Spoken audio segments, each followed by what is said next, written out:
Picture this right here. The Department of Justice getting utterly outflanked, out-resourced, outmatched by the lawyers of a migrant that Donald Trump wanted to torture and destroy his life. The DOJ, which had unlimited resources, which was viewed as the gold standard for prosecutorial conduct, that was the envy of law students and law schools, an institution, the DOJ. It meant something. The USA versus fill in the blank, with success rates of like 95, 97%, whatever the number was. You have a lonely DOJ lawyer now showing up to federal court where no one even wants to be with this crew. Usually they would roll deep, 6 prosecutors deep, 10 prosecutors deep, associates, United States attorney, associate United States, assistant United States attorneys, clerks, just people proud to be there. But it was one guy, one person who shows up in this federal court appearance.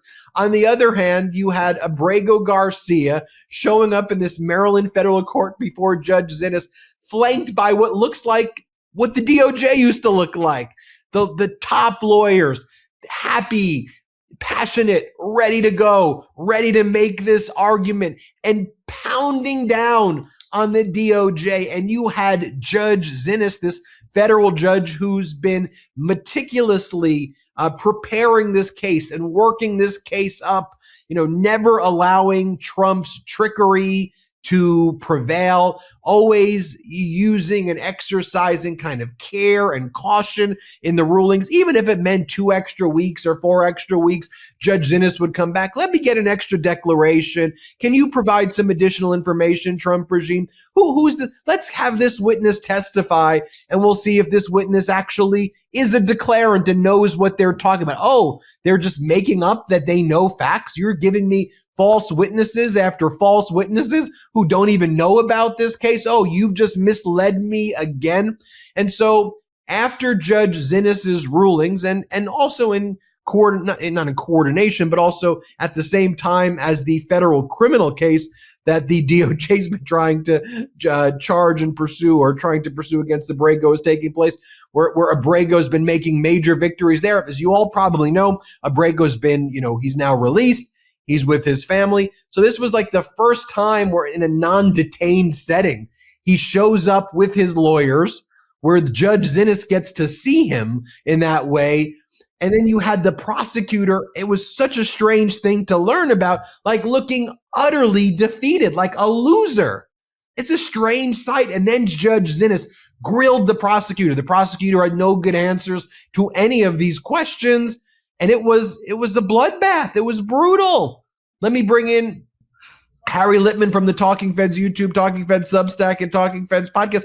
Harry, I wanted to set up that imagery, though, for our audience, because it's usually the opposite. That's not to say that there aren't, big law firms who've been representing some criminal defendants who show up, and bring an arrogance or a swagger to the courtroom. But usually with this dynamic, it is the arrogant. You're a former federal prosecutor, so I'm looking at you. You all from the best law schools, you're lined up, you've got your teams, you've got all of your resources, and you're usually outflanking the other side. But talk to us about this hearing, Harry. It's just wild, the difference. Remember, this is the guy who, starting one Saturday night, was mistakenly grabbed by the U.S., sent down to CCOT, promised he would never return to the U.S., promised he would never see freedom, then brought him back with criminal charges, and he was incarcerated there, and then grabbed him again and put him on a deportation hold, which they often can do. And now, finally, December 11th, the judge, Paula Zinnes, who's overseeing his habeas action on the immigration, ordered him freed, which is not something ordinarily you can do as against a deportation hold. They have a lot of authority there, which says it's been too long, they're not doing anything. Ordered him freed. That was not so long ago. And here he shows up. It's the first time and that she even saw him, that she had him in his courtroom. But so it's yes, he's got 6 lawyers around him. He's in casual street garb. But then check this out.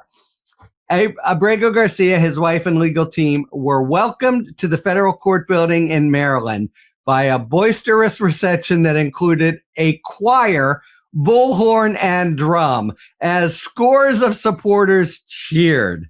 Inside the courtroom, he sat with at least a half a dozen defense team members, while a lone government attorney sat across from him. So, it's not simply that there's only one government attorney, but that government attorney is clearly the bad guy and is treated that way in the hearing. Judge Zinnes, just really excoriates him and says, what's going on? I can't, I want to do this order, and I'm extending it, saying you will not deport him until you give me some more information about what your plans are. She just continually tries.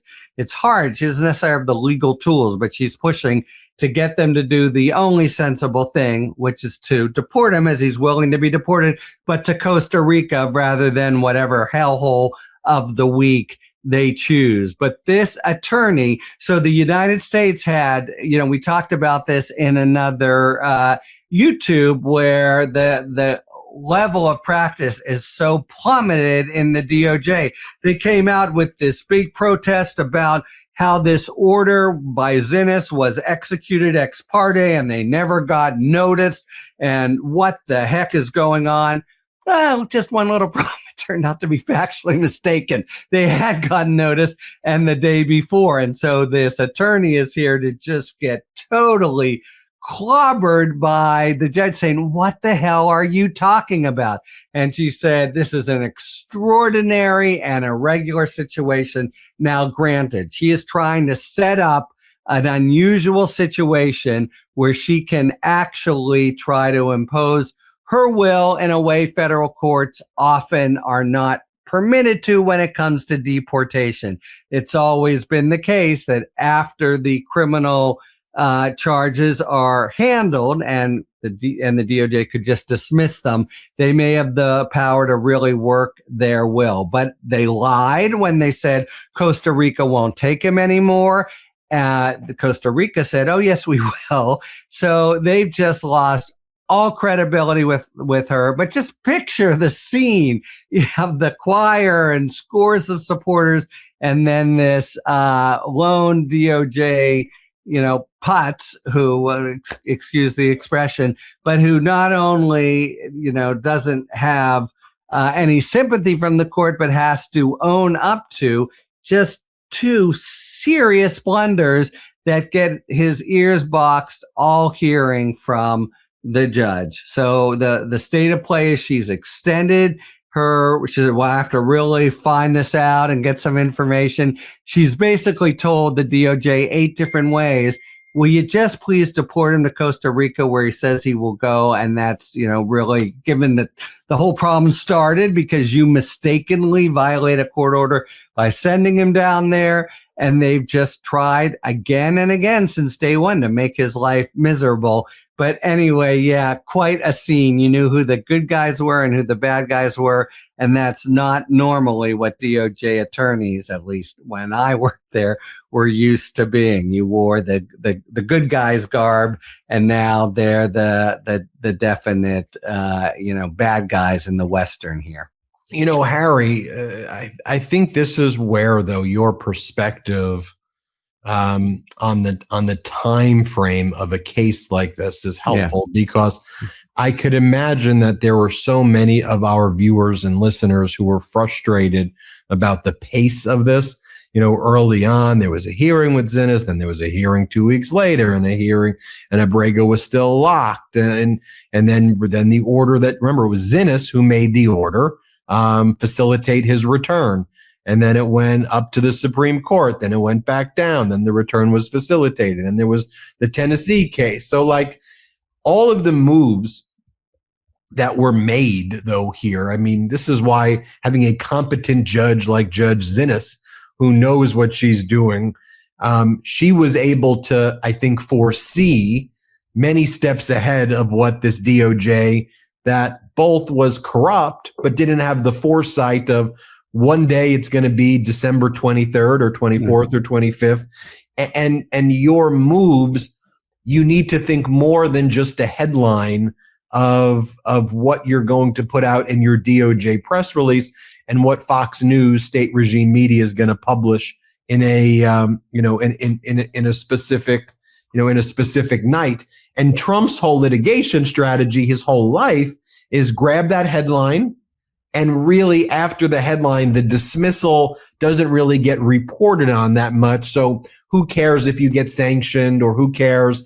You got the headline, $5 billion lawsuit, $10 billion lawsuit. So it's this headline making prosecutorial ethos, not an ethos at all, without thinking about the ramifications. And unlike Donald Trump's, mostly frivolous civil cases that result in a dismissal and then a walk away usually, or maybe $100,000 or $500,000 in attorney's fees, each one of these moves has brutally eroded the credibility of the institution, right? That is really true. And moreover, again, I want to say typically a district court judge who thinks there's something rotten going on here and wants to put the brakes on a deportation would have very few tools. But she suddenly, you made it sound like a chess game, and as if all of a sudden one move and the government didn't see, and oh shit, she took a rook, because she found that there wasn't an order on the actual piece of paper from way back when that said that was supposed basis for deporting Abrego Garcia. And now she has pushed on that for all it's worth and made it seem like if the government wants to really treat him miserably, they better start from square one, et cetera, et cetera. It's clear that, she has some cards to play and she's going to play them. It still leaves the issue, I would say, Ben, a little bit in doubt. There could be some time where the administration is able to say, we deport here. We decide we're taking him away. But man, oh man, it's become, for their own reasons, they have only themselves to blame, that this has become the cause célèbre in the whole country because they were so monomaniacal about after they made the mistake and it was brought to their attention to do everything they could to call him a narco-terrorist, dirty him up in any way they could. Just one final point, which is your point about timing, which is really important. These play out in everyday fashion, and some of the emergency orders take a couple days, but back to March 15th, when this all happened, not only one good judge, Paul Azinis, another good one, Jeb Boasberg. Just today, he is finally getting around to the memorandum opinion that said, here's what went wrong March 15th. It's, for us, it seems a long time, but, that's how everything has been preliminary to date. And now he actually clears away all the underbrush and says, guess what, you guys, you violated the due process of all these people, and you better figure out some way, even though they're now in Venezuela, of giving them their ability to challenge the orders, which you screwed up and didn't do March 15th. So our expectations, you and I have them, having been in the legal system, but the way it works is, now and maybe later is when the actual legal issues get joined. And so in many ways in the legal system, it's still March 15th, and we're playing that out, and in ways that are finally bringing a modicum of justice to people who were treated abominably by the government in March, just completely with no notice, jammed on a plane and sent to a terrible high security prison in El Salvador. Everybody hit subscribe here on our YouTube channel, but perhaps even more importantly, help Harry Litman's YouTube channel get to 1 million subscribers. It's called Talking Feds. So just search Talking Feds, hit subscribe there, and you can subscribe to Harry's other social media platforms. He's got a Substack, Talking Feds, and he's got a podcast called Talking Feds that I love to listen to and watch. Thanks, Harry. Hey, thanks, Ben. New Meidas merch. Head to store.MeidasTouch.com today and get yourself the best pro-democracy gear and show your support. That's store.MeidasTouch.com.